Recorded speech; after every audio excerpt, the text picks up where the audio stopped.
राजस्थान में दौसा जिले के महवा थाने के सामने राज्यसभा सांसद किरोड़ी लाल मीणा ग्रामीणों के साथ एक पुजारी के शव को लेकर धरने पर बैठे हैं। इनका आरोप है कि कुछ लोगों ने पुजारी की जमीन को जालसाजी कर हड़प लिया, जिससे वह सदमे में चला गया और इलाज के दौरान उसकी मौत हो गई। इस मामले ने तूल पकड़ लिया है और 3 दिन से सांसद शव के साथ धरने पर बैठे हैं। इस संबंध में प्रशासन और सांसद किरोड़ी के बीच वार्ता भी हुई, लेकिन वह भाजपा बेनतीजा रही। इस प्रकरण को लेकर भाजपा के दौसा जिला अध्यक्ष रतन तिवारी भी रविवार को महवा पहुंचे और सांसद के सुर में सुर मिलाते हुए पुजारी की जमीन की धोखाधड़ी से रजिस्ट्री कराने वाले लोगों और प्रकरण में कथित तौर पर संलिप्त अधिकारियों पर कार्रवाई की मांग की। यह पूरा प्रकरण महवा के टीकरी गांव निवासी पुजारी शंभू शर्मा की बेशकीमती भूमि जमीन को हथियाने का है। पुजारी मुख बधिर बताया जा रहा है, जबकि उसकी जमीन राजमार्ग के पास है, जिसकी कीमत करोड़ों में है। लेकिन इस जमीन को कौड़ियों के भाव खरीदकर षड्यंत्र के तहत खरीदने का आरोप है। मृतक पुजारी की कोई नजदीकी परिजन नहीं होने से ग्रामीण जमीन को मंदिर हितों में उपयोग लेने की मांग कर रहे हैं। फिलहाल अनेकों मांगों को लेकर सांसद किरोड़ी लाल मीणा और पुलिस प्रशासन के बीच सहमति नहीं बनी है, तो वहीं मृतक पुजारी के शव को खराब होने से बचाने के लिए डीप फ्रीज में रखवा दिया है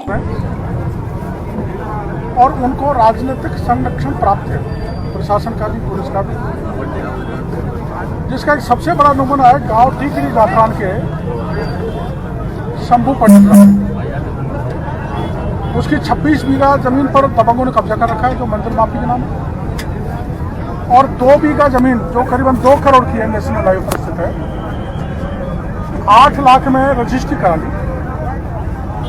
शंभू पूरी तरह गूंगा है, बहरा है, 75 साल का है, शुद्ध बुद्ध नहीं है, किधर जाना है। और सब रजिस्ट्रार तहसीलदार ने भूमाफियाओं से मिलकर उसकी जमीन की रजिस्ट्री कर दी, मात्र 9 लाख रुपए। डीएलसी रेट भी 36 लाख, और वो गम में इतना डूबा कि अस्पताल में भर्ती होने के बाद उसकी मृत्यु हो गई। तो मैं उसकी डेड बॉडी को लेकर यहाँ पर आया।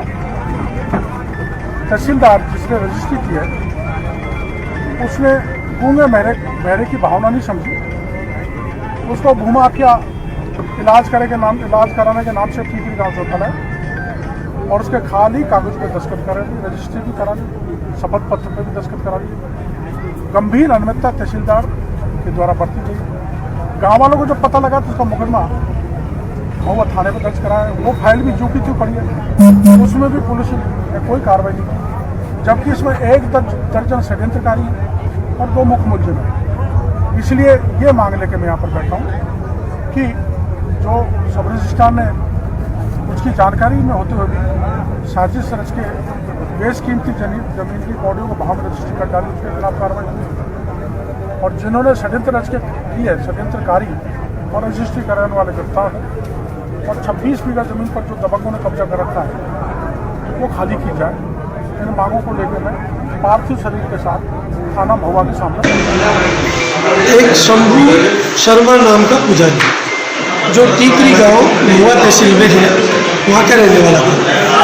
वो व्यक्ति अपना जीवन यापन पूजा से करता था और मंदिर माफी की 26 बीघा जमीन उस गांव में उस मंदिर के नाम थी, जिसकी देखभाल भी वही व्यक्ति करता था।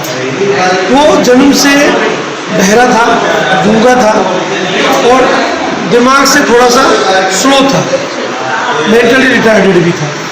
लेकिन उसने अपना जीवन यापन कर लिया। 78 साल की उसकी उम्र हो गई और उम्र के बाद जब उसके बीमारी के लक्षण थोड़े से लगे उसको, तो उसने कहा कि भाई ये जो मेरी ज़मीन है इसका कोई वारिस तो है नहीं, कि उसके आगे पीछे कोई थे नहीं। इसलिए उसको चिंता हुई, उसने कहा कि ये जो पैसा है ये मंदिर में लगा दिया जाए और इस जमीन को बेच दिया। गाँव वालों ने तय किया, लेकिन इस बीच में कुछ ऐसे दबंग लोग जिन्होंने उस जमीन को केवल 8 लाख रुपए में अपने नाम कर दबंग हुए, जो भूमाफिया थे, और उसमें प्रशासन की पूरी मिलीभगत रही। उसी दिन रजिस्ट्री और उसी के बाद उसी दिन उनका नामांतरण खुल गया।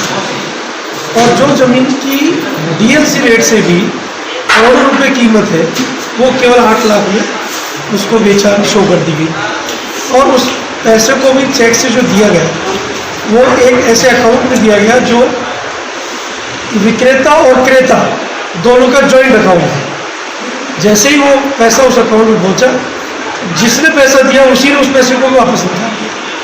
वो पैसा भी उसके पास नहीं पहुंचा और उसके साथ उसको मारपीट की, उसको धक्का मुक्की की और उसने 420 में एक मुकदमा दर्ज करा। उस मुकदमे में कोई कार्रवाई नहीं हुई 1 महीने तक। उसके बाद उसकी तबीयत और ज़्यादा खराब हुई, वो महुआ में हॉस्पिटल में भर्ती रहा।